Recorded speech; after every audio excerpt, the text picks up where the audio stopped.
Welcome back to the next vlog. Today we are taking all of these pallets and turning them into a bench, somehow.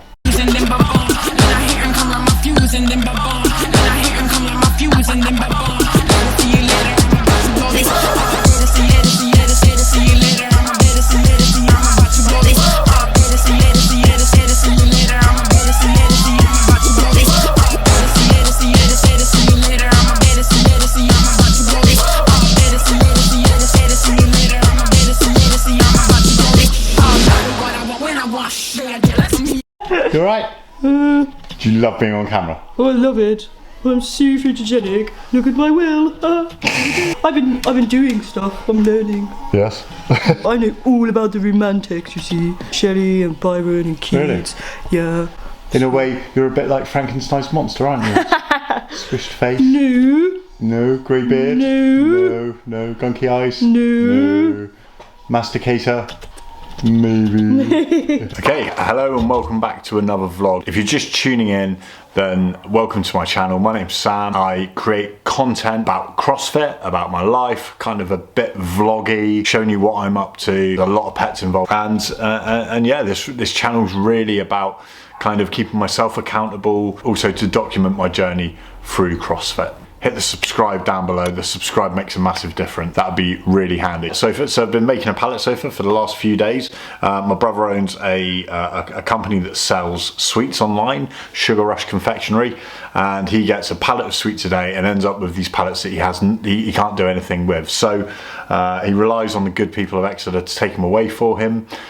Being a good person of Exeter and his brother, I've helped him out and lugged like 10 pallets off, which kind of left me with a load of material to try and create a sofa with. Now this is something that you see online and you think, oh yeah, I could probably have a go at that. So I had a go at it. I will follow up on another vlog because it isn't quite ready yet. Here's a video I did earlier of it. See you back, bye! I'm pissing on this. So this is as far as I've got. It needs a lot more paint. The cushion's on order. It's looking alright, it's getting there. It's definitely getting there. The strip lights have arrived, so I'm going to put lights along the top and underneath it where it's floating, so it should give it like a cool glow. I've got some cushions on order, which I'm going to kind of like chop up and make something out of. And yeah, I might have a cool place to chill out in the spring. Okay, so news going on in the CrossFit world. Of course, we've seen that NoBull are the new sponsors of the CrossFit Games.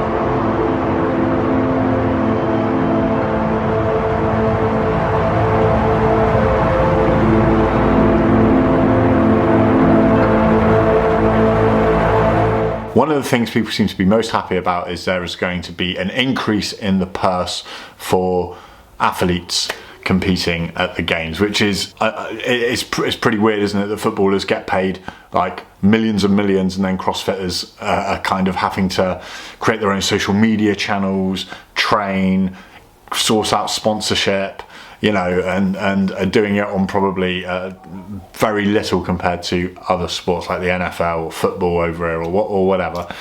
So it's good that NoBull are bringing some dollar bills. I'm imagining that the price of NoBull stuff will go up as well, maybe. I don't know, it's already pretty expensive.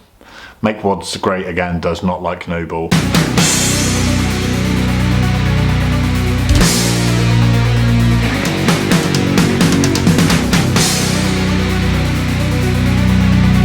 So rest in peace Reebok.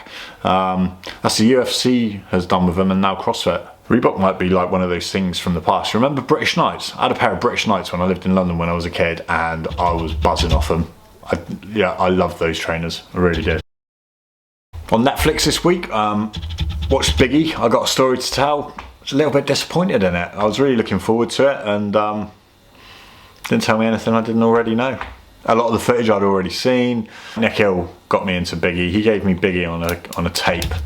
For those young kids who are watching, a tape is a cassette tape that we used to have before CDs and before streaming was a thing. They look like this. You've seen it on like retro art prints and that. Well, he gave me a tape with Biggie on, and yeah, big fan of Biggie's. And yeah, the documentary was a little bit of a letdown. Okay, so last week of homeschooling, thank God. Do you know what? It's been really difficult to keep the boys motivated. Cody, I'm pretty lucky, kind of got on with it himself, so that was really good. But Kai needed a bit of a helping hand, which I was keen to give him over the last sort of like 8 weeks. And yeah, last day's tomorrow. I'm going to make pancakes for his breakfast and present him with a Golden Hero Award, which I've created for him. And yeah, see if we can sack school off a little bit early. Maybe mix it up with some game playing and treat it like an actual end of term. Couple of channels that we're loving at the moment on YouTube. So Barbell and Chills, this is basically just a younger Welsh version of myself and Elise. They're getting after it. I love it. Their content's really good. Yeah, you should check them out. If you like this, if you like content in the CrossFit space, then go and check them out. A bit more high end is Vakey Esterbeth. His channel's amazing, his videos are beautiful to watch. Loves the CrossFit. There's obviously Team Richie as well, which is kind of the gold standard. But yeah, he's a lot of good content coming out from Team Richie. The main one that we've been buzzing about is Nuke's Top 5. Now, there's some creepy shit on there, man. There's some really creepy stuff on Nuke's. I'm not a massive kind of paranormal stuff, ain't really my bag. But there's some freaky stuff on there, man. Some really freaky stuff. Lisa and I like to watch a little bit before we go to sleep, scare ourselves. You may have seen this week that a bomb went off in Exeter, which is kind of coincidental as Kai and I were learning about World War II and the blitz that Exeter suffered. They found, I think it was 1,000 kilogram bomb undetonated near the university. Had to clear out 2,500 homes, set the bomb off like this, boom. Debris and shrapnel's gone everywhere, smashed windows, doors, all sorts. Not good.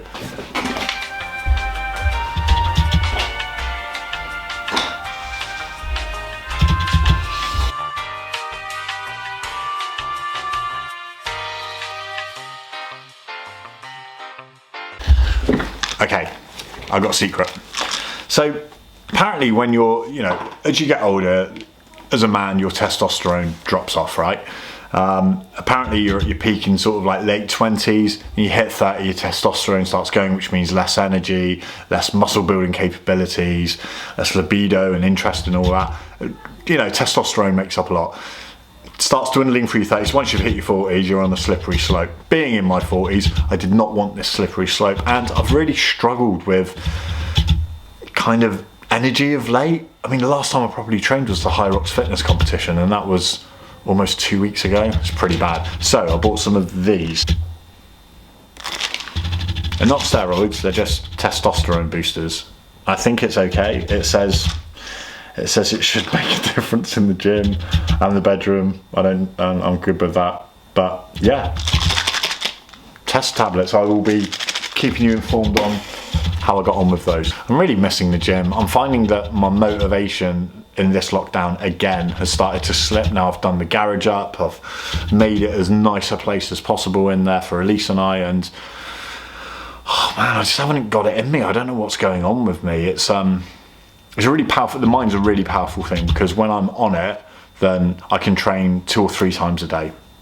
I love training 2 or 3 times a day. It makes you feel so good. Once I have a mental break or I don't do something. Now for me, it was the High Rocks fitness competition.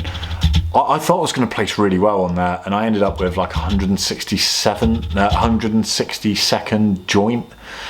which, I mean, looking for it, you can scroll and scroll. There's maybe about 300 people who took part. So I'm middle of the pack, which is all right for a bloke in his 40s, not bad at all. But when it first came out, like, they'd only counted up 227. I was in at 185th because they'd cocked up my scores on workout 3. I say I'd cocked up my scores by ticking that it was scaled, even though it wasn't. So I ended up being really dejected that I'd tried hard and hadn't placed where I thought I might, which was kind of where I ended up, middle of the pack. They hadn't counted all the votes or anything, so. Some other cool shit on the internet I have seen this week. There was this rhino losing it at a wildlife park here in the UK. Oh my god, Niall. Oh my god, Niall! Niall! David Attenborough narrating Boris Johnson wiping down a chair was a particular favourite. Circus trick for which he's been specially trained, but not so. He is doing this entirely on initiative. He's seen others doing it and he's copying. And that ability to imitate as well as to use tools is something which started among monkeys but has been brought to a much greater level. And this dude completed a mirth a day for 1 year. That is crazy. I'm going to bring up some stats on the screen now. Okay, so Graham Dessert, this is crazy, right? This is what he's achieved. 730 miles, 36,500 pull-ups, 73,000 push-ups, and 109,500 squats. His fastest time came in at 34 minutes 48 seconds. That is ridiculous. Slowest time was an hour and a half when he had COVID. Did it when he had COVID. That's mad. Good article in the Morning Chalk Up. Links in the description below. So there you go, a little bit of a catch up from me. Hope you enjoyed this vlog. If you do, please subscribe. Tell your mates about it. Do what you do. But yeah, let's keep it going. I'll see you on the next one. I won't leave it so long next time.